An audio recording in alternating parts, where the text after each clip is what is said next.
Welcome to Canucks After Dark. Here are your hosts, Parker Hallowell and Clay Emo.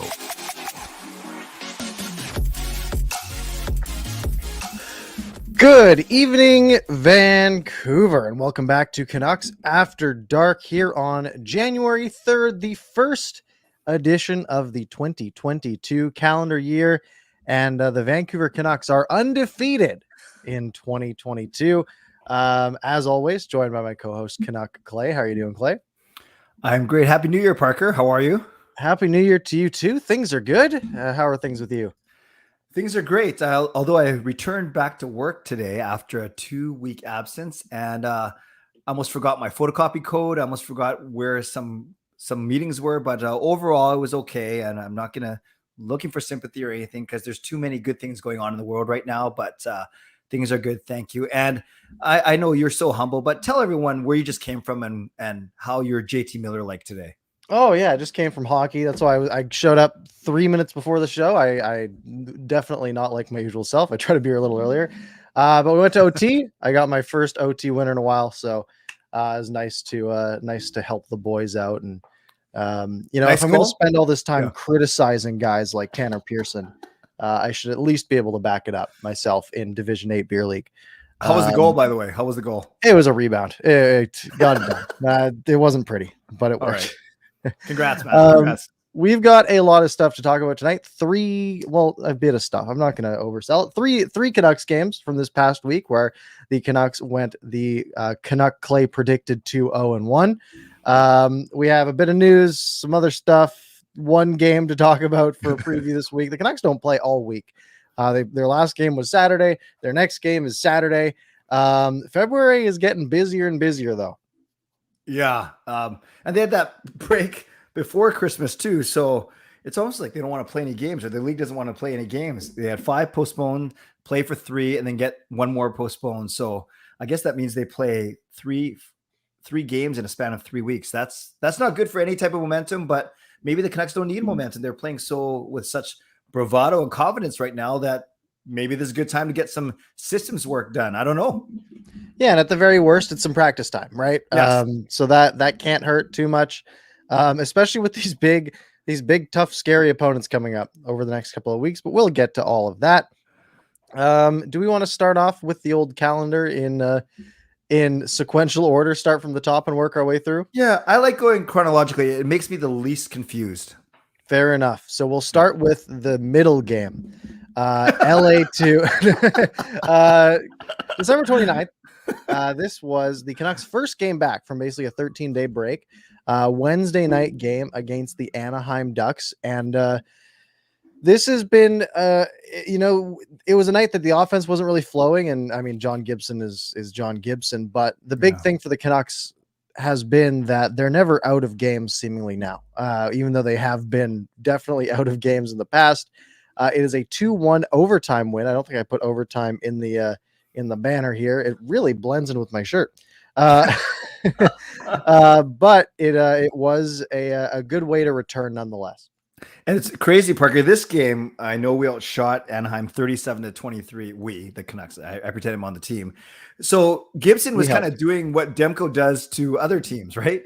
And that was the crazy part. Is it felt like, oh no, is Gibson going to steal this game for Anaheim? And it was kind of cool because I think what we were watching, Parker, we were watching probably the two, if the NHLers went to Olympics, probably looking at 2 of the 3 U.S. goaltenders when it came down to it.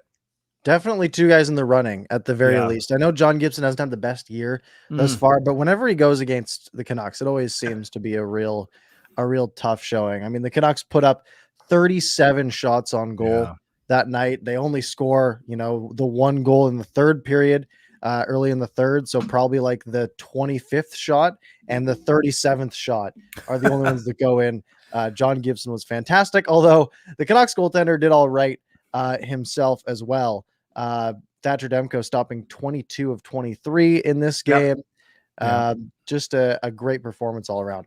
Yeah, that I love people on your channel. They bug you, and you always tweet about Tanner Pearson. But that was a really nice goal. It was Hughes and Miller with their give and go through the neutral zone, and then Hughes finding Pearson streaking in, and a great snipe and a wonder. That was great. It was right at the start of the third period, and it made sure that the Canucks at least knew that they were in the game and had a chance to pull it off, which they did in overtime.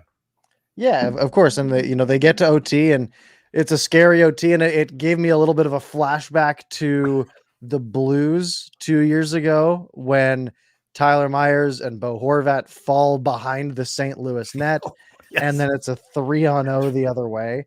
And that kind of happened again. It was a Tyler Myers pinch. He fell, and then it was a 3-on-1 the other way. They, duffed the pass. Good watch it. Yeah. And JT Miller tries to play it up to himself and plays it basically to John Gibson. John Gibson panicked. If he comes out, if he takes 4 strides, he beats JT Miller to that puck. But it went a little faster than he was. I guess, the ice scrape had just happened. He wasn't, he thought there'd be a little more resistance, but JT Miller just comes in, quick shot over on the short side. And Canucks get a big win. This got them back to 500. Crazy. And good point actually about the ice scrape and the lack of friction there. That's true. The puck was going pretty quick.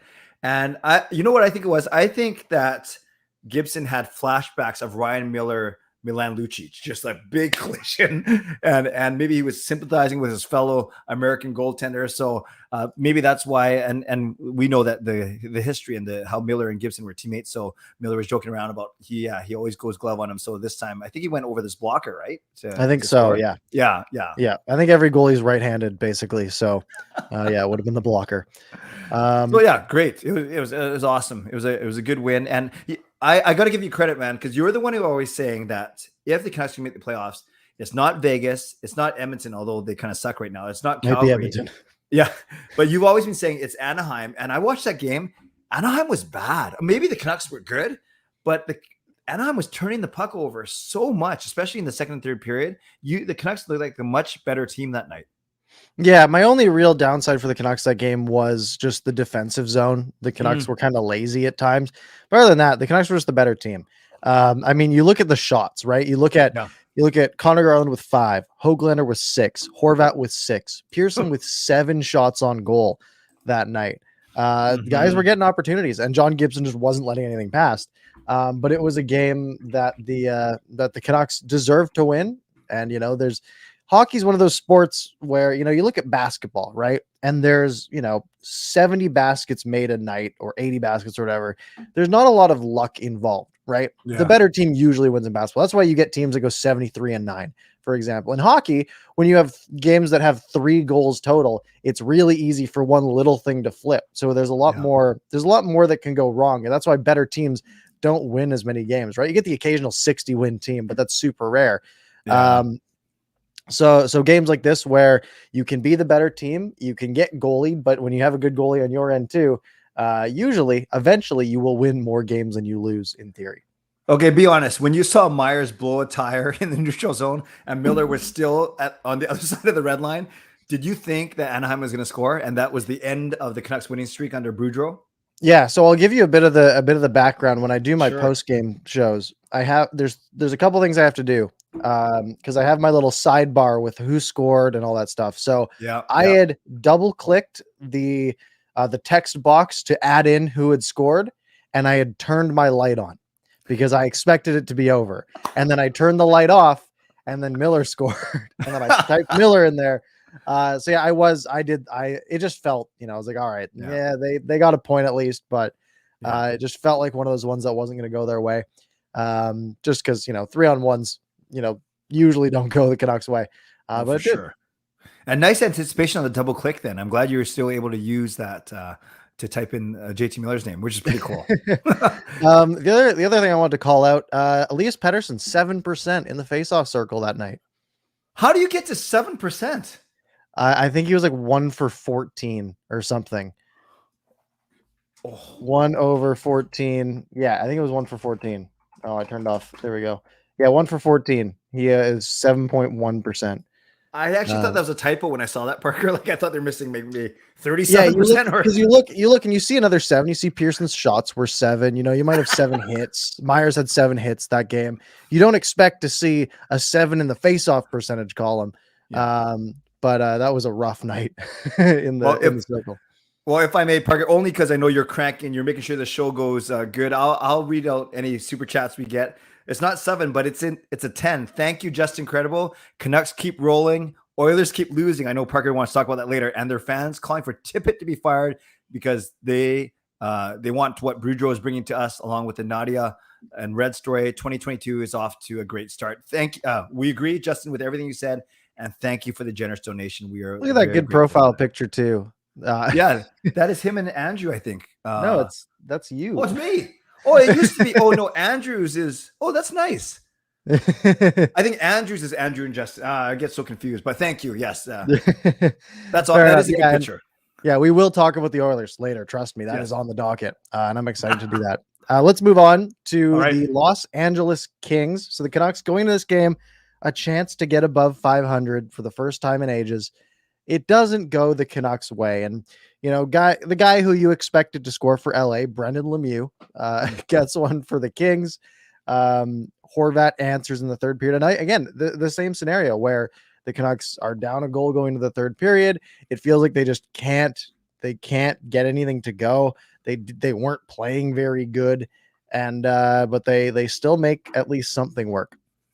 Yeah. And just before we, yes, I want to talk about this game too, but I forgot to mention Arcel from here was actually vacationing in LA, and he was at that Anaheim game, which is pretty cool. So he saw that win. So Arcel, thanks for bringing that to us. Okay, this LA game, this one was pretty bad. This was a bad game. Yeah, this is the first game where under Boudreau, and maybe it's 13 days off, then a win that you're hyped, and then you don't have to travel much, as we talked about, but you still are playing back to back.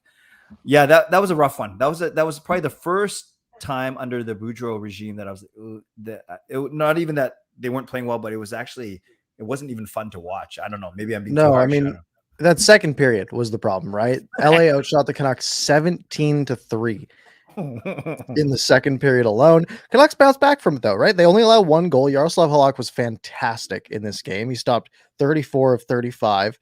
Although Jonathan Quick got first star and Halak did not get any star in this game. So there's your Homerism crypto.com arena 3-star selectors. Because in my opinion, stopping 34 of 35 is more impressive than 17 of 18. I agree. But I digress. So the Canucks, Yaroslav Halak was huge. That second period was atrocious, but they come out in the third period. They need a goal, and Bo Horvat gets one. It was one where they get a power play, delay a game penalty, which you'd hate to see it if it went the other way. But this is the one where JT Miller had that pass where as he's sort of falling down, basically Bobby Orr's it over to Bo Horvat.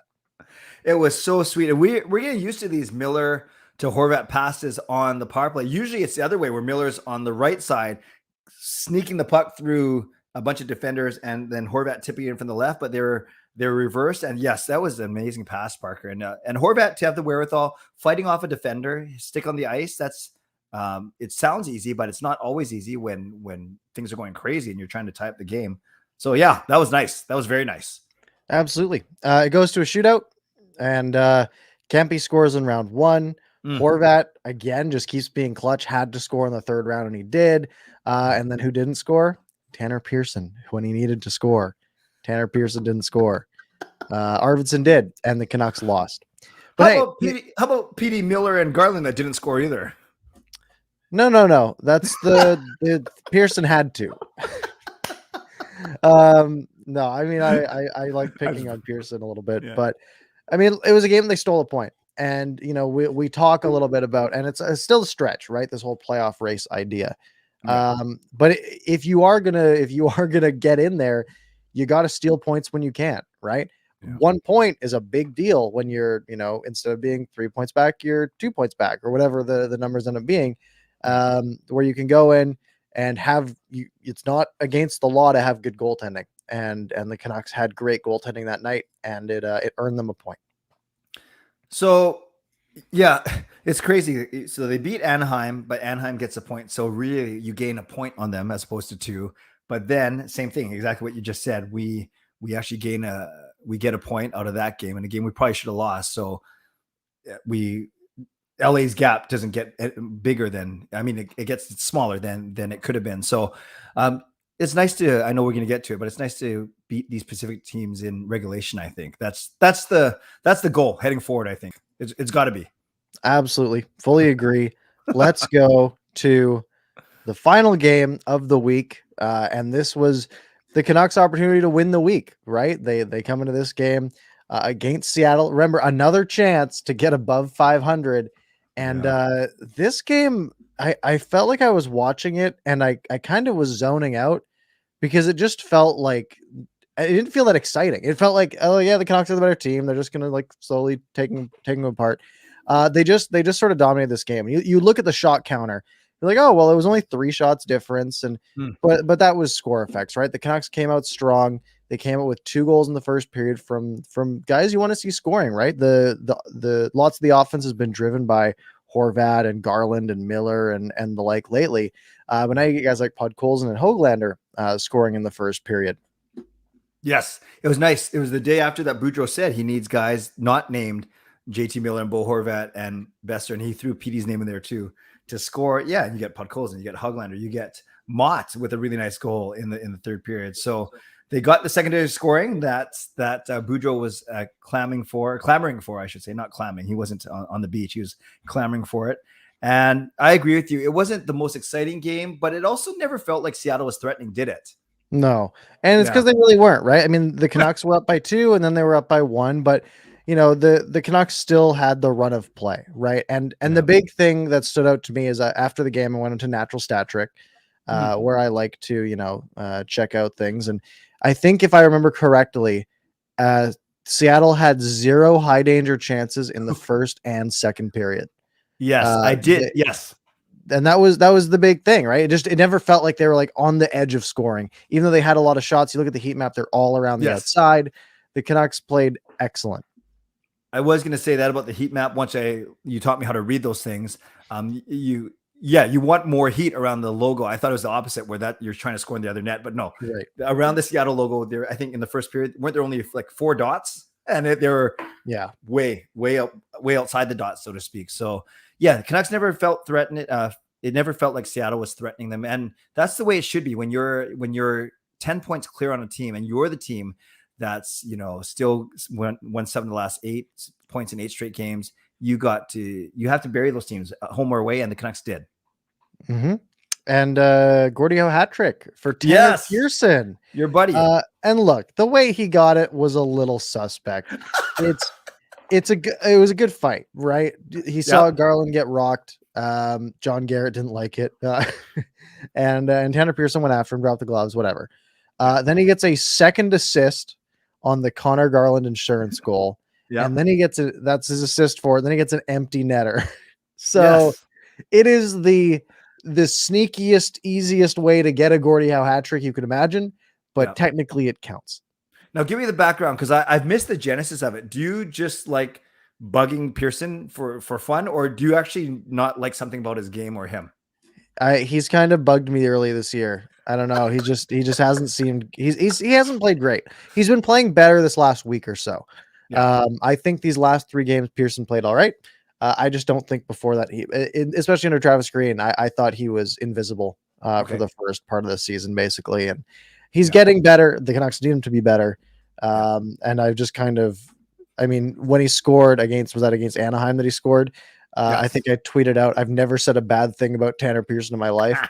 So now I just retweet that whenever he does something. That's pretty good, dude. That's very funny. Actually, I did see that tweet. I was gonna say, is part of it because of the contract that he has? I think that in the role, we're seeing him play with guys like Miller and Garland, and I feel like he doesn't bring a lot to a line like that. I think he's a great complimentary guy, but I also think that I say he's a great complimentary guy, but I don't think he really is, because I think he's not really quick enough to keep up with he's like a better Alex Chason. Where he's way better than that. I said better Alex Chason, quite a bit better. Alex Chason, I don't think should really be on the roster. Right. But I think there's a lot of times where he doesn't really generate much play. Like he's not a play driver, which isn't a bad thing. The thing is, if you're not a play driver, you have to be an excellent supplemental piece where you can make really good passes. You can always be in the right spot and you have a good shot, which I feel like he doesn't. He's sort of losing that piece a little bit. Okay, that's fair. This is one thing I do like about his game. I think him and Miller, when they're together, they are awesome on the boards, turning over pucks and getting it on the forecheck and just being tough to play against. Yeah, I think that's fair. Okay. Again, I'm harder on him than I need to be, because it's kind of a bit at this point. But yeah, I'm harder on Chason. And he's slow, Matt. Chason's so slow. He's so slow. There's that one play that really stood out to me. I know what you're going to talk about. Yeah. I don't remember when it was, but he was leaving. He got the puck and he was leaving the offensive zone. He had room in front of him to skate. Yeah. And he took like 2 slow strides and just got caught. And it was like, why? Like, just at least dump it in or turn around and pass it to someone else who's going to skate in with it. That irked me a lot. I don't remember it. I've tried to block it out of my brain. And a couple of people asked me, would you take James Neal off of waivers to replace Chason? And I say, no, I replace Chason with someone that's not James Neal, just a younger, faster, hungrier guy in our own organization already. Yeah. Will Lockwood. Yes. Sure. Right. Like, yep. Again, he'd probably be less stout and make more mistakes, but he'd also be interesting. And that would be fun. We became Will Lockwood fans when we met that day at the. We did. Will Lockwood was excellent in training camp, and I think he'll get a run, especially if they keep running into COVID issues. I mean, look, if everyone comes back, Chason's out of the lineup. Yes, Brad Hunt is out of the lineup first, or Kyle Burrows or whoever. Then Alex Chason is, because he's falling behind. Yeah, that 11 and 7, I can't remember which game it was. That 11 forward 7D alignment didn't really work much because Burrows played 2 minutes and 45 seconds. Yeah, they didn't do it. They just put Hunt as the 6D and then just ran 11 forwards. Anyways, that was a weird one. And so it was Lamico and Chason, and then whatever center winger wants to go take a double shift, just go do it. Yeah. It was a weird scenario. But the result of this game, the Canucks winning 5-2. Put them above 500. The last time they were above 500 was after a win on October 23rd. So they had just been falling. Yeah, it was Seattle. That was their win against Seattle on October 23rd. And then they lost a couple of games after that and just fell to 8-14-2, which I had a fun note on when the Canucks were 8-14-2. After that Pittsburgh game, that's the same record they had at the end of February last year when things were very bad. So they have really recovered. They are above 500 for the first time in over 2 months at this point. So to go from 8-14-2 to go 8-1-1 to get to 16-15-3. We've all been talking about how much we wanted them to get to 500, hopefully by sometime in January, by the end of January. And then, so this is far ahead of schedule than even the most optimistic people would have said. Truly, it's crazy. I don't think anyone was looking at this team, I don't think anyone was looking at the team that lost that game against Pittsburgh and said, "Yep, this team's going on a run." like that wouldn't be a very well-informed take. It would have been right, but it would have been a fluke. Yes. And the fact that the Canucks have really gone on a run here, they have made things interesting, and with Edmonton playing the way they are, with LA, LA is doing okay, but San Jose is falling slowly apart. It's getting interesting. And it's funny because they had the Montreal win and the Ottawa win before Green and Benning got fired. So you throw that in, and does that mean in the past? What's the math? In the past 11 games, they're 9-1-1. Does that sound right? I think it's 10, isn't it? I might be wrong. They've won 8 under Boudreau now, right? Or is it 7? Yes. Yeah, they won 8 under Boudreau. You're right, before. Right. So yeah, they're 10-1-1 in their last 12. That's pretty good.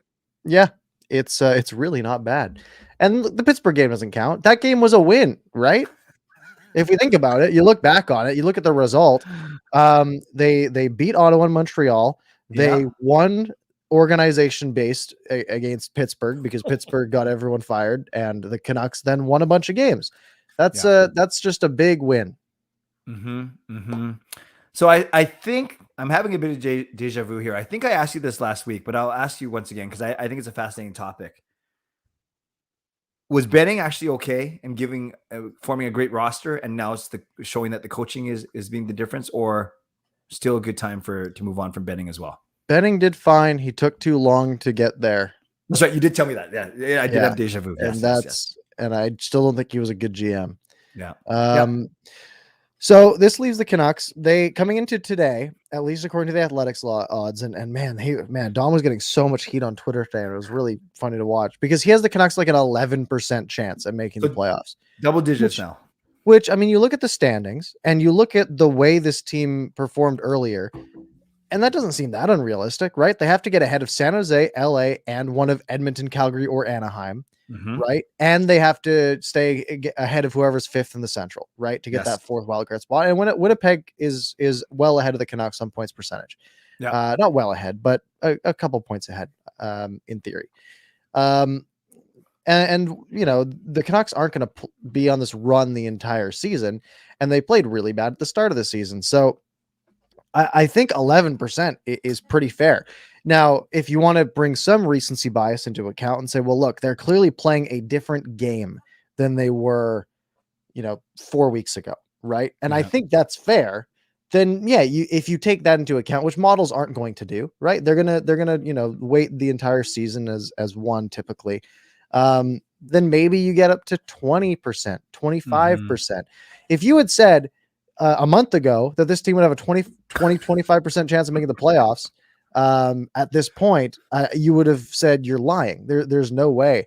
I'm actually curious as to what like betting markets have it at, because that would be pretty interesting to pull up. Maybe I'll try to do that over the next couple of minutes here. But sure, it's it has been a big boon for the Canucks.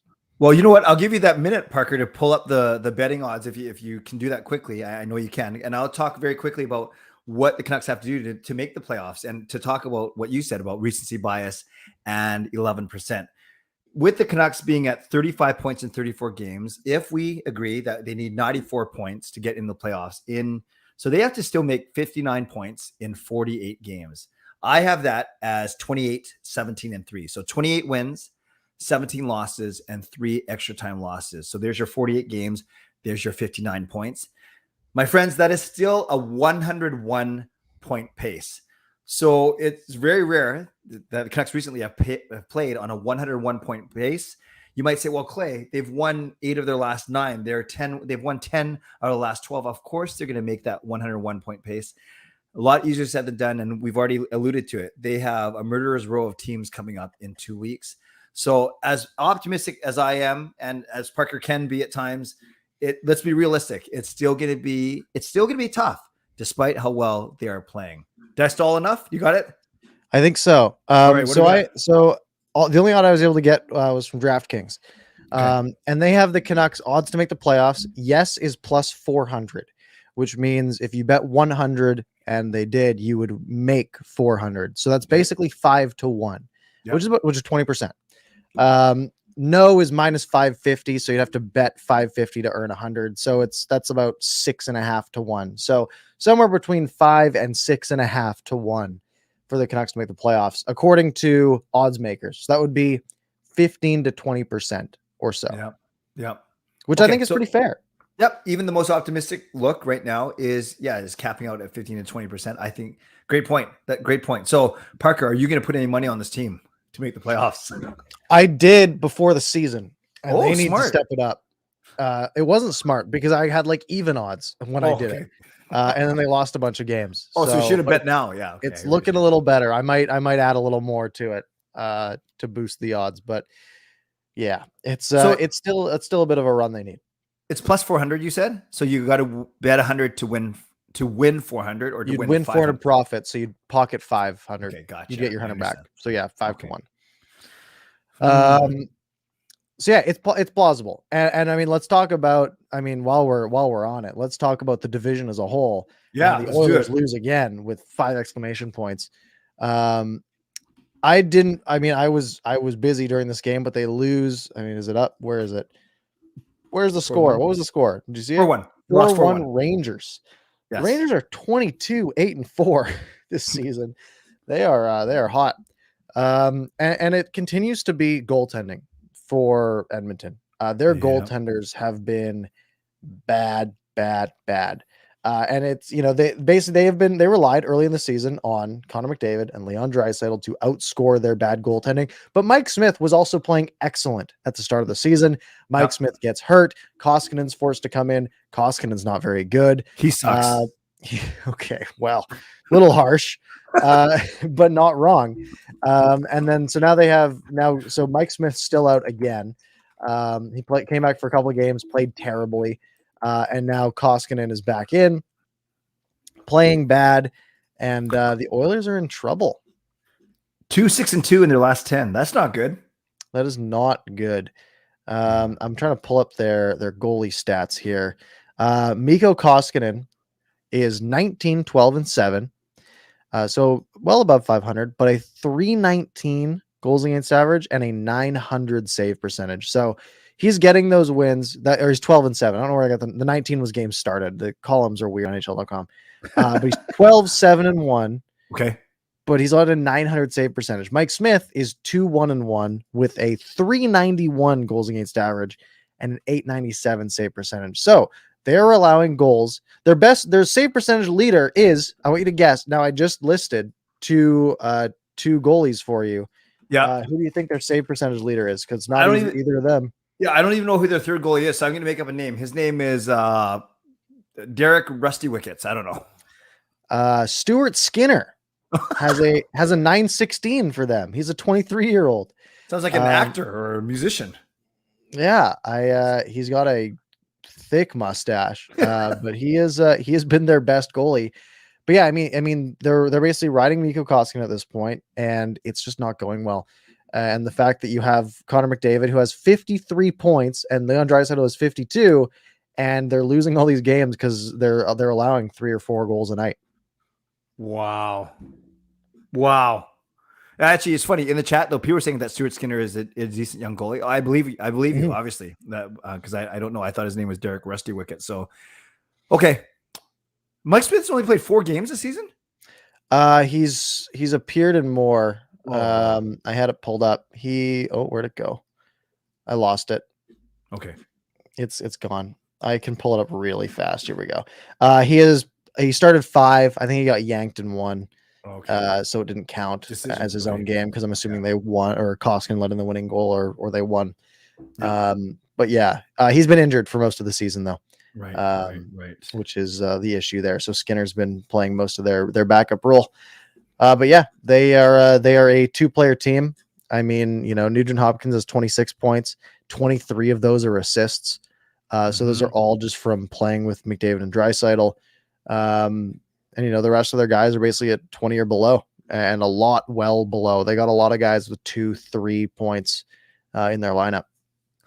Can you highlight Bruce's comment just from right now? McDavid and Leon were not playing on the same line for the first 2 nights. Yeah, because I don't know.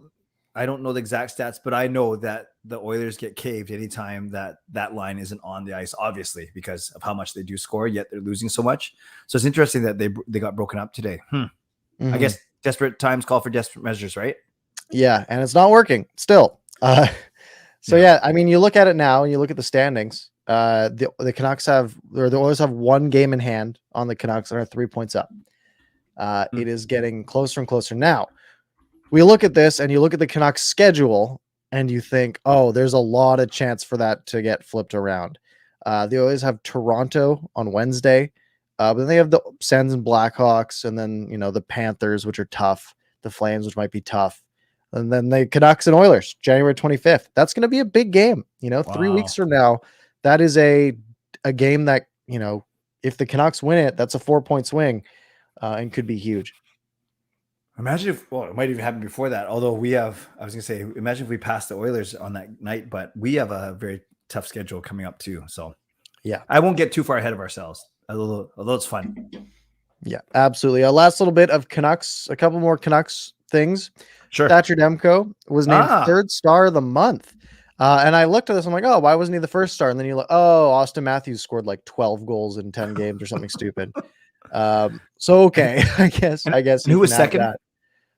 I think it was like, was it a Rangers player? NHL 3 stars of the month. It was Max Pacioretty, who had 16 points in 12 games, 10 goals. McDavid had 10 goals in 7 games, which is crazy. And then, Demko had a 946 for the month, including 1 shutout, 7-1-0 with a 172 goals against average. Yeah. He won Player of the Week 2 weeks ago. He's now Player of the Month. Third place, third star of the month, I should say.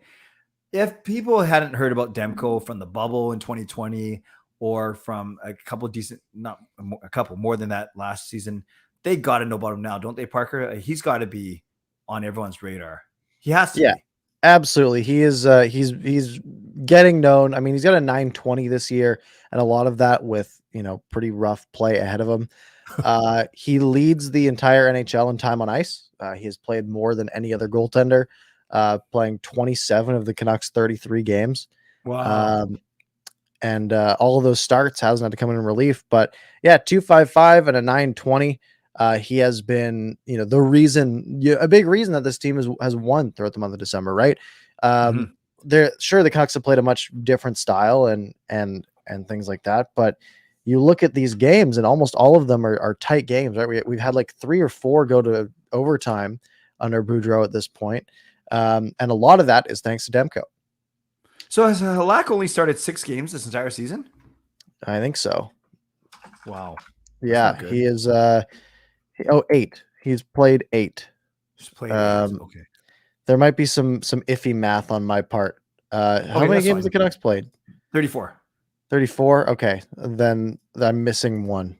Okay, that's fine. That's fine. No, we'll figure it out. So 8 over 34 times 82. So Halak's on pace to play a whopping 19 games this season. Yeah. Are we gonna have a 63 start Thatcher Demko? No, there's no way. No, of course not. Yeah. But I mean, the way he's playing, it's hard not to put him in. Although, if Halak keeps up his performance like we saw last week, then sure, play him. But the Canucks forget how to score though when Halak's in the net. Mm-hmm. Yeah, they play worse in front of him for sure. Hopefully they figure that one out. Okay. Where else do we want to go here? Let's look ahead to this week. One whole game this week. It's supposed to be 2. Even that's supposed to be 2. Yeah. Canucks versus Islanders was postponed. That was supposed to be Wednesday. Supposed to be a game for the Canucks to hopefully, we were talking about this and these games come out for the Canucks, the ability to hopefully build up a little bit of a buffer of some wins before going on this Eastern swing against these tough teams. And those games all got pushed to February now. And now they are forced to, they only have 1 game left against the Ottawa Senators on Saturday.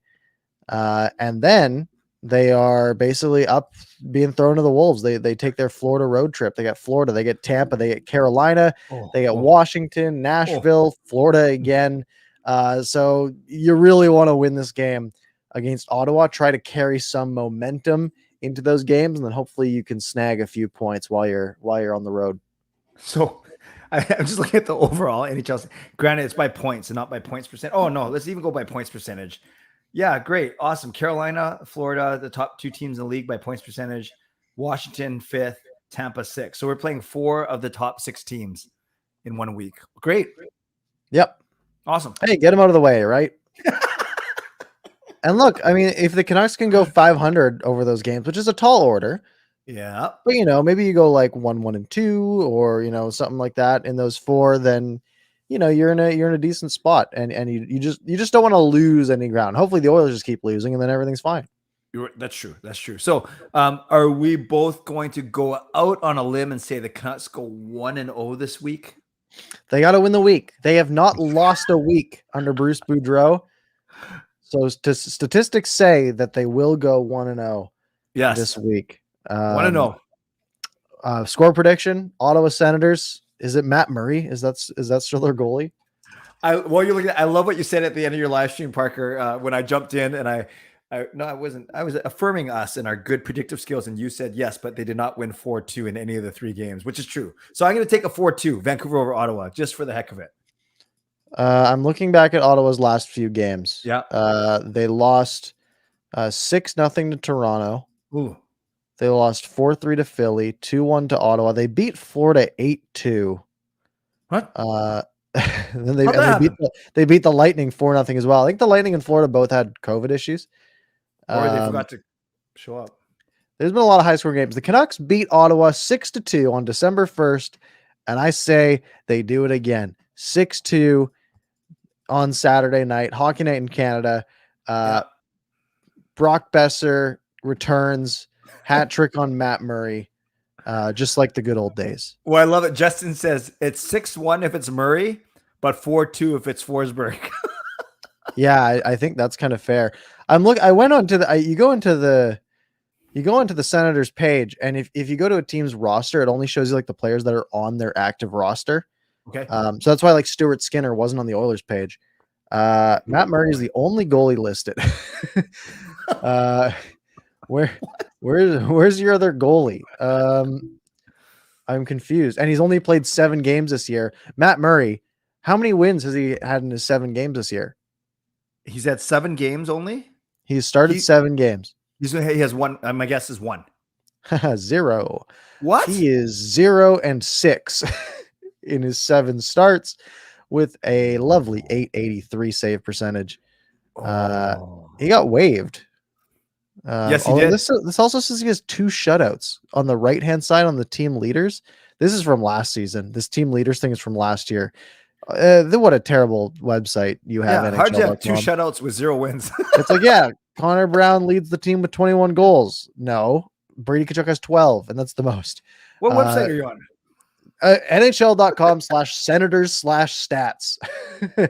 It is a dumpster fire, just like the Ottawa Senators. I think that's enough of a preview. That's all we got to talk about that game. That's the only game coming up this week. Hopefully it's a win. Hopefully we have a fun win to talk about next week. I wonder if our Zamboni driver can play goal, just in case, right? Maybe. Yeah, they might need it. Okay. Let's go to the story of the week. And you covered this pretty well. You interviewed Nadia a couple of days ago. I'll let you take this one. Okay, thank you, Parker. And then do we take this home and then we go questions for the last few minutes? Does that work, or do you want to? Okay, perfect. That's all I have. Okay, I won't take too long, and because most of you guys know the story, but the very short Cole's Notes version. Nadia Popovici, born in Seattle, lived in Vancouver with her family for only a couple of years. So it's not like she lived here all of her life. No, only for a couple of years. Back in Seattle, 22 years old, studying to become a med school student.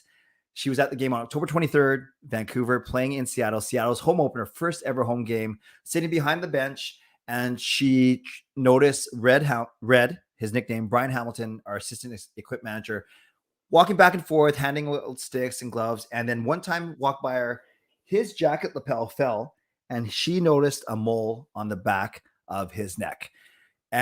But from her experience volunteering in an oncology clinic, working with cancer patients, she thought that did not look good, discolored, it just did not look good. She debated how to tell Red about this because she didn't want to come across too strong, look like a chirp, look like a bad pickup line, whatever. So she put on her phone 22 words, something like, that mole on the back of your neck looks like it could be cancerous. Please get it checked out. Something similar to that. Tapped on the glass in the first intermission as Red was cleaning up the bench area. He looked up, saw it on her phone, and just kind of gave a quick nod, and that was it. So Nadia was kind of, she even said she almost regretted doing it because she wasn't sure what to read from Red's reaction. October 23rd. Fast forward to January 1st. What happens in the meantime? Red goes back, they fly home, gets the mole checked out by the team doctor, says, yes, I can cut this out for you. So get home on Sunday, cut it out on Tuesday. See the doctor on Tuesday, cut it out on Thursday. He's still working that game that Thursday night, and they send the mole away for testing, and it turns out to be malignant melanoma, so cancerous. And the doctor says if they never found this, his life could have ended in the next 4 to 5 years. Well, obviously, he's touched. She's literally saved his life. January 1, New Year's Day, Canucks Twitter, a statement, 3 or 4 paragraph statement from Red Hamilton saying, I need to find this woman. Does anyone know who this is? Rapid fire search, Darren Drager, Elliot Friedman, everyone tweeting it out, local people, national people. They find her within an hour. They find Nadia's mom sees it on a Facebook group, finds Nadia. They bring Seattle Kraken, bring Nadia to the game. Nadia and Red meet in a well-documented meeting. Then during the game, first intermission, they recognize her on the big screen and they say thank you. And the Seattle Kraken and Vancouver Canucks combine to give her $10,000 to go to her medical school. And rightfully so, she's been called a hero, an angel, a savior. She's been on CNN. She's been on every international news, Fox. I know the Nick Cannon show reached out to her, and some schmuck's YouTube channel here in Vancouver. And I found her because I reached out to her mom. I have no shame. You guys know this. I have no shame. I reached out to her mom on Facebook and said, hey, you don't know me, but the story is very touching. And I want to help share it locally, although everyone knows it already. And within 5 minutes, Nadia's mom sent me Nadia's number, and I was able to chat with her yesterday and release it this morning. So an amazing story. She's so articulate, confident, and humble, and Red is very humble. And this story of how it's come together and how it's captured the hearts of not just Canucks fans, but hockey fans throughout the world. Story of the year on January 1st. Thank you, Parker. Thanks for letting me. Absolutely. Well said. Well told. I don't really have anything else to add to it, but yes, a great story. This is a good time for you all to get some questions in. We have about 13 minutes left. Yeah. I have starred some. They added a feature to our streaming tool that allows us to star comments. So I can click them as we go, which is really nice. So I don't have to scroll through the hundreds of comments at the end here. So this is a good chance for you guys to get some questions in. Clay, if there's any that you want to pick out, let me know. But let's start on the top. Justin, first off, let's just talk about, we were talking about Ottawa, and he asked a couple of things. First, he said, do you think the Ottawa game gets played? Because I think Shabbat, Sanford, and Tierney are in protocol on this one. I think it gets played. I think we're at the point where they're going to start doing whatever they can to get these games done. They're running out of postponements time, right? The Canucks only have a handful of games postponed. How many was it? Like 6 maybe to this point? I haven't been counting. For the Canucks? Yeah. Yes, it is 6. 5 before Christmas and now the 1. Yeah. Yeah. So, 6 games in 3 weeks is fine. But if you get more, right, and you start to get up to 12 games in 3 weeks, right, then things get a little bit crazy. So I think they're going to try to play as many of these games as they can. They're also now postponing just for attendance reasons, which is, I see why they're doing it. But Ottawa's coming through the area anyways. Hopefully they stay pretty even on testing now. I know the Canucks didn't have any new positive tests today, according to you, is just my source, because I wasn't focused on anything today. But yeah, I think we're at the point that games start going. I agree with you. I fully expect the game to be played unless Ottawa somehow cannot field or ice, I should say, a full team. But that's why you have taxi squads now. And you're right, Parker. It's one thing to make up 6 games, but that's just Vancouver. Think of the poor schedule makers who's going to take 32 teams, all with varying numbers of games to be rescheduled. That must be the biggest spreadsheet in the world. And I know they got smart people doing it. They have systems, but I agree with you. Is I think by hook or by crook, the NHL doesn't want to postpone much more. So yeah, let's get this game in, because the Canucks don't play at home for another 2 weeks after that, or a week and a half. Yeah, gotta get it done. Yep.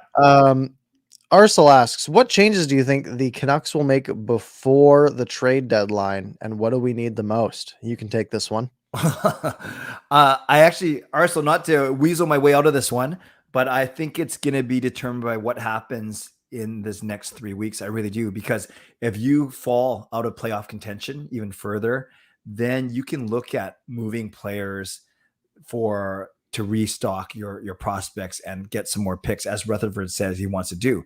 However, if you are right on the cusp, or if you are in a playoff spot, then now you're making changes, you're tweaking. I don't think you're blowing anything up. You're not renting too much, because that's not Jim Rutherford's MO. Regardless of what they end up doing, I think they have to shore up their defense still. I really do. I like the left side with Ekman Larson and Hughes.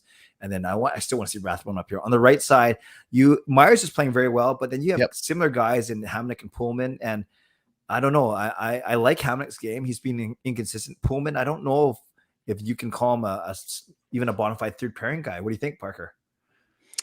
My opinions on Tucker Pullman are well known. They are well documented. You don't like guys whose names start with P, man. Pearson and Pullman. I don't think I think it's the compound names of an item or thing, of a noun, and then I don't know the English word for like a you got son, you got pair, son, and you got pool, man. And I think that's the problem. This is why Pettersson isn't playing well either, because he has Petter, son. I don't know what a Petter is, but I think this is the problem, and I think the Canucks need to only trade for people whose names don't work like that. Che Son. It's very good. I think I've got a real conspiracy here. No, I think again it's that side of the defense, the right side of the defense. But the problem is, everyone in the NHL has problems with the right side of the defense. It's hard to get right shot defensemen in this league. Yep. They are expensive. They are valuable. They are tough to acquire. They need better ones, but so do most teams. Now, the problem is the Canucks have a pretty rough defense as a whole. So they need it more than most. But other teams know that. Other teams know that, they can ask, they can have a big ask if the Canucks come knocking for a good right shot defenseman.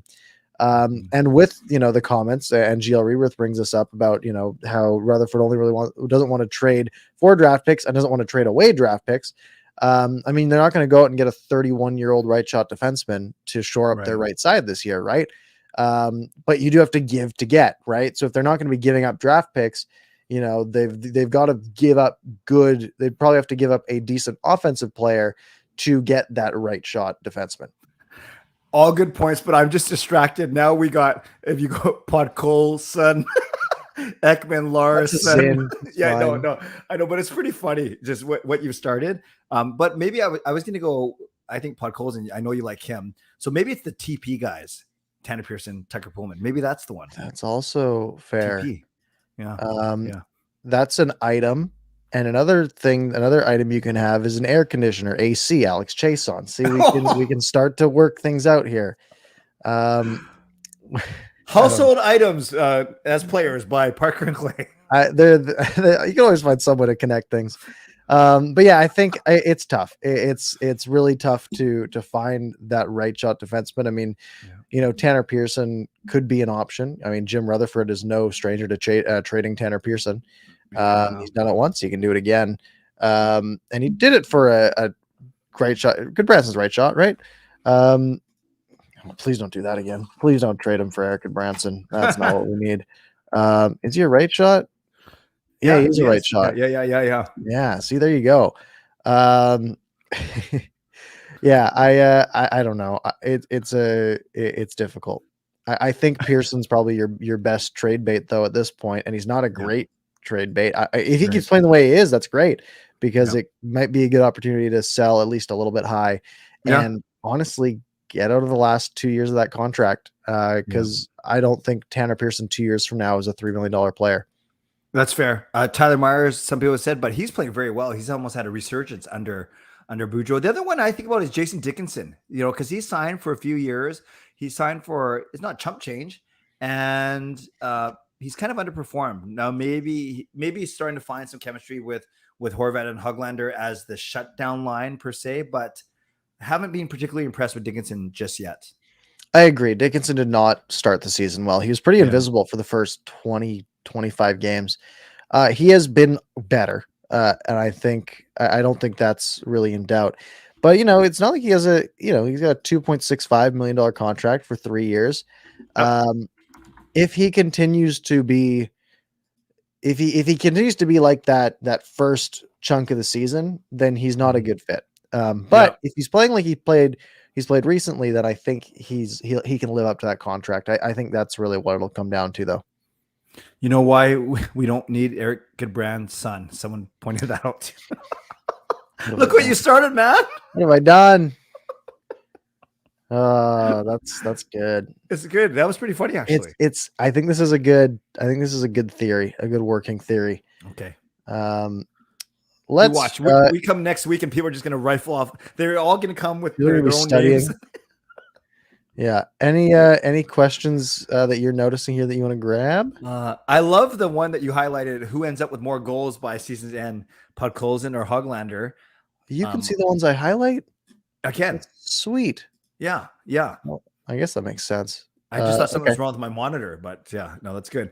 Justin asks, who ends up with more goals at the end of the year? Podkolzin or Höglander? Höglander's at 8. Podkolzin's at 7. You know what I'm going to say, Parker? You're going to say they tie. No. I'm going to pick one. They're going to both get 35 goals. I think Podkolzin. Really? I really do. Yep.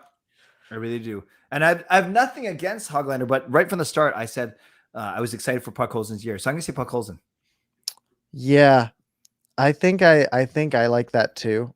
Mm-hmm. And the thing for me is Podkolzin just scores great goals every time. There's no like chipping in a rebound or anything like that. They're all like they're just good shots. I mean, his goal the other night against Seattle was just being in the right spot. A terrible play by Will Borgen on the tape. Will Borgen. I mean, I want to give a shout out in my Discord during the game. Agam said, shout out Will Borgen for 2 assists. And then I said, more like Will Badgen, which was terrible. And then he scored 4 minutes later. Yeah, nice one. So that's on me. His first career goal. But no, that's I think Höglander is probably a little more likely. Yeah. But I wouldn't be. I think they're going to be close. I say they're both. I say one of them finishes with 20, but I'm not going to specify which one. Sure, because I don't know. By the way, Justin Credible, another donation. Thank you, Justin. Feeling very generous tonight, which is awesome. 2021 segment, don't do that. 2022 segment, name the son. Or man, or whatever. Yeah, that might be any like guy's name, last name Bro or assist? No, probably not. Broberg. Oh yeah, not bad. That's got it. Any other questions you're finding in the old? Oh no, I was too busy trying to think of son names. But basically, any Swedish, you just go to any Swedish guy, right, and you're gonna find some sons. But that's anything. There's been some rumors around Elias Pettersson, and not really rumors, but like I guess rumors and speculation are the same word. But there's been people in like the Canucks community, the online community, which is a terrible place to be at times, talking about Elias Pettersson and how Jim Rutherford probably doesn't like Elias Pettersson and all this stuff. What are your thoughts? Well, it's funny because, it's not funny. I haven't seen one credible media person give any credence to these rumors, and it's fine. You're a content creator. I'm a content creator. Everyone has their own kind of philosophy on what they want to talk about and how they want to present it. But I've seen a couple of our fellow YouTubers make videos that turn out to be popular because it is a popular topic. I just don't want to see it happen. I'm not ready to give up on a guy 3.5 years into his career, where a couple of those years weren't full years. And maybe that's part of the problem. Maybe I'm being naive, Parker. I still think that he can return to his form. I don't want to keep saying this though, if we're in February and I'm still saying this, but I just have a sense. I thought he was turning the corner before the break, admittedly, before they took that 12-day break. But then regressed, maybe too strong a word, but yeah, I'm not going to sit here and say there isn't an issue because there's something going on for sure. He's on pace for 41 points. And people have bad years, and you don't want it to last the whole year. But we've seen it before. We saw it last year. Quinn Hughes was not good last year. You look at him now; he is an entirely different player. So dynamic, so skilled. So I mean, you watch these games where there's like there's some pressure on him, and it's like, all right, get the puck to Hughes, and then the pressure's just gone. There's like 12 feet of space again. Maybe it's one of those scenarios, right? Maybe next year, maybe it takes a year. Hopefully it doesn't. Hopefully he's back, to himself sooner. But I mean, it's not like something we've never seen before. True. And I think we can probably think of 3 or 4 times in the past month where he's had point blank chances. He had one against Gibson, right? In the Anaheim game. He's had other ones where he's either hitting crossbar or just missing the net. You turn 3 or 4 of those misses into goals, and now he's producing at more of a 0.6 or 0.7 points per game as opposed to a 0.5. And then it's not as bad. So I do think there are signs that he's turning it around, but I fully understand why Canucks fans are concerned at the same time. I agree. Do you want to wrap up there? Sure. Okay, let's do it then. Thank you guys very much for joining us tonight. If you missed any part of the show, you can rewind back to the beginning, or if you want to listen in the morning or whatever, we'll have it uploaded to your favorite podcast platforms of choice, probably in about 30 minutes or so. It's pretty quick now. So you can go listen to it there. If you listen to it there, it helps us out. It pushes up the charts a little bit, which is good. You can find Clay at Canuck Clay on Twitter, Canuck Clay on YouTube. I am at ParkersPucks on Twitter, ParkersPucks on YouTube. Very consistent branding all around. And I think that's kind of it. Clay, any parting words for the night? How are you going to fill your time? Yeah, there's no post-game live streams. What are you doing? What are you going to do? I'm going to relax. Good. I'm going to recline the chair. And we are going to take it easy for the week. Yeah, save for this is a week where my work isn't that busy. My next course for my studies doesn't start till next week, and here I am with no games to talk about. So I like your prediction, the 6-1. You say 6-0 or 6-1? 6-1. 6-2? I go 6-2. No, you said 6-1, and I said 4-2. I said whatever the game was against the Canucks and Senators last time. Okay. I think it was 6-2. Okay, that sounds good. But of course I searched for it and it doesn't come up. So who knows? Okay. We're both predicting first wins and it was 6-2. 1-0. And this was a great start to 2022. Lots of fun. I think we have a brand new segment. Name the player who has a family relation. Oh, Coach Rob had one, and it was really good. Louis Eriksson. That's the best way to end tonight. Absolutely. Thank you guys for watching, and we'll see you next week.